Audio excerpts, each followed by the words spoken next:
So, this world is made of God's spiritual energy and material energy, which we call Maya. Think of Maya or material energy as a river that's flowing down from a mountain. The flow of the water coming down is Maya. All the material things, everything that you see and desire outside for sense gratification. You don't really have to put any extra effort to slide down the mountain because of the flow of the water. So, when you live every day outwards without reflecting inwards on your thoughts to connect with your soul, with your inner self, the material energy or Maya will take you for a ride in its flow without you putting any effort. Then, on the other hand, you have few people who are trying to progress spiritually. Think of them as those who are trying to climb that same mountain against the force of the river of Maya Shakti coming heavily down on them. When a person progresses inwards spiritually, God's Maya Shakti or material energy will be like, okay, you're trying to win over me.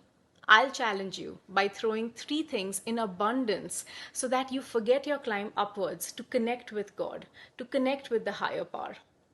This I've learned from Premanand Babaji's satsangs. The first one that Maya throws at those who successfully climb that spiritual mountain who are climbing that mountain is Kanchan, meaning wealth. Second is Kamini, meaning desires and lust, and the third is Kirti, meaning fame. Kanchan, Kamini, and Kirti. There have been numerous trolls on Jaya Kishori regarding the use of a luxury leather bag made of calf skin, which people are upset about given she preaches about Srimad Bhagavad.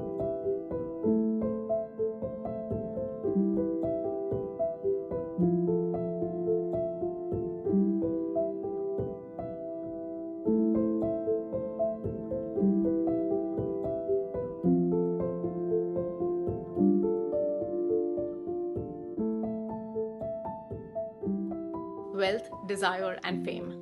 When one or all the three of these overtake that person's consciousness, who has, let's say, climbed half the steep mountain successfully, they fall down from that mountain. And then, upon realizing of what just happened, they start their climb again. This is just like a relationship between a mother and a small child, where the small child cries for the mom to pick her up, but the mom is busy cooking in the kitchen.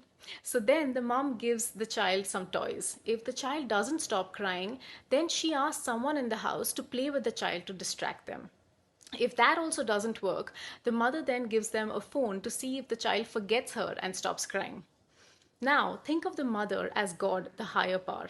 The child is you, and the toys, phones, distractions are the Maya Shakti, the material energy where God throws Maya at us to see if we are satisfied and forget Him in the spiritual progress.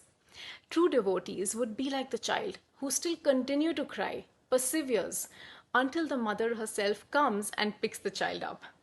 So, for those who think that Jaya Kishori failed her audience, think of her as someone who fell down in that difficult climb up. And when someone falls down, the one thing that we could do is to help them get up. And if we can't do that by our actions or thoughts, then we shouldn't at least create a new negative karma for ourselves by criticizing her for falling down, as that will only result in us falling as well.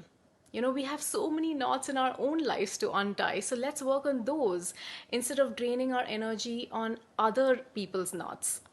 Chapter 9, Shloka 30 of the Bhagavad Gita tells us exactly how our mind should be towards such people involved in their downfalls. And this is why I think that this book is a life manual to steer smoothly through all the situations that you face.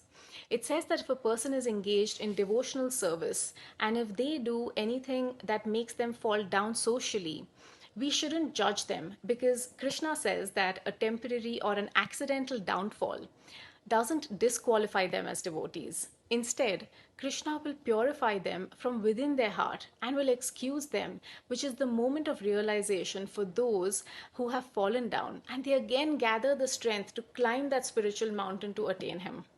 We can all apply this to tune our minds to think right, not only for Jaya Kishori's controversy, but also when we see others around us falling down. Don't be too quick to judge. You'll only be spending your own spiritual currency, which is too precious to lose for anybody in this world. Share this video with everybody to help them avoid draining their spiritual bank account. And if you need me to cover any topics or have any questions, put it in the comment section below and you'll be sure to hear from me. Subscribe for more.